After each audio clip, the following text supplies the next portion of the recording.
If you ask almost any air traveler what they think of the current air system, you might hear some grumbling. Although the current aviation system is very effective, it's beginning to reach its limits. Currently, long lines, frequent delays, and crowded skies are bringing the current aviation system to the brink. And with an estimated 1 billion passengers flying by the year 2014, increased environmental constraints, and new security threats, change needs to be made now to reverse this downward spin. But what can be done to help? Well, today we're out here in Danville, Virginia for the historic rollout of the Small Aircraft Transportation System, or SATS. This new system could take a lot of the headaches out of flying.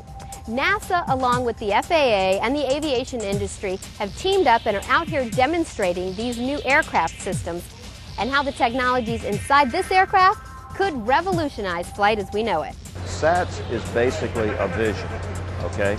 And that vision is a new way to provide transportation using small airports for people to go and come when they want to. What is a major part of that is the use of the small airplanes. There's a whole new generation of small jets and advanced general aviation aircraft that have technologies that are being developed that make them easier to fly and make them more reliable. And using those, you can fly from your neighborhood airport. What this would mean is that you want to go visit grandma. You go to your neighborhood airport. Maybe she lives 600 miles away.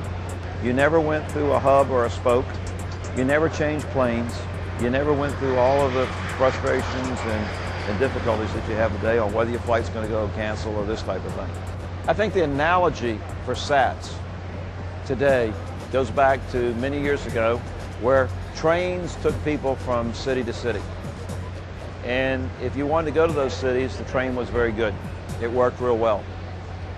If you wanted to go places that the trains didn't go, once you got to the city, you had to find some sort of transportation to get you where you wanted to go. Maybe it was horseback, maybe it was wagons, this type of thing. And to meet the need to go where people want to go, automobiles were invented. Today, I think that the airlines are like the trains were many years ago, and they don't take people to where they want to go. So you need some sort of means to go to communities that the commercial airplanes don't go. SATS is sort of like the cars. It's the beginning of a movement to take people point to point from where they live to where they want to go, instead of going to places that you don't want to go to get to places that you do, which is the best way to describe commercial air today. It's a very efficient system. It works well. It's very crowded.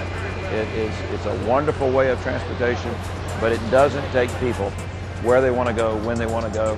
It doesn't consider the value of an individual's time. SATS is about time. It's about using your time wisely and doing it in an affordably and safe manner. The way the technology plan came together was, we got a group of really smart folks together, sat around the table actually for almost a year, trying to work our way through, how is it that the technologies lead to the ability to operate in the airspace in ways you cannot operate today effectively, affordably, safely? And how might those technologies enable an industry to do things they can't do now? And so we looked at the fact that about 98% of the nation's population lives within about a 30-minute drive of an airport like Danville, Virginia, or like the one I live near in Williamsburg, Virginia. Except that those airports don't have the navigation aids and the communication capabilities that are necessary if you want to have truly reliable access in the air. And so how might you put the technology in the aircraft instead of on the ground?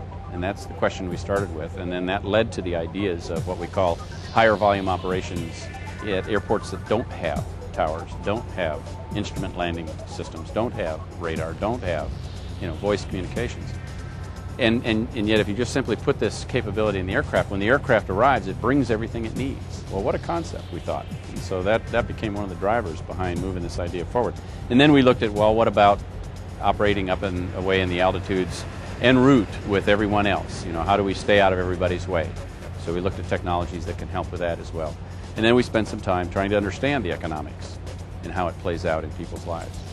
Currently in the U.S., there are about 3,400 small community airports which are being underutilized. Most of these airports are so small, they don't even have a radar or towers to control aircraft. The SATS program has developed technologies that would allow us to finally begin to utilize these airports to their full potential.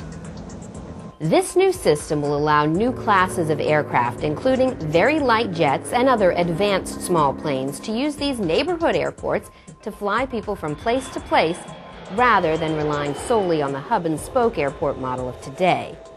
That means a family will be able to go to their community airport, take a plane to Grandma's neighborhood airport 600 miles away, and never have to go through a major hub or change planes.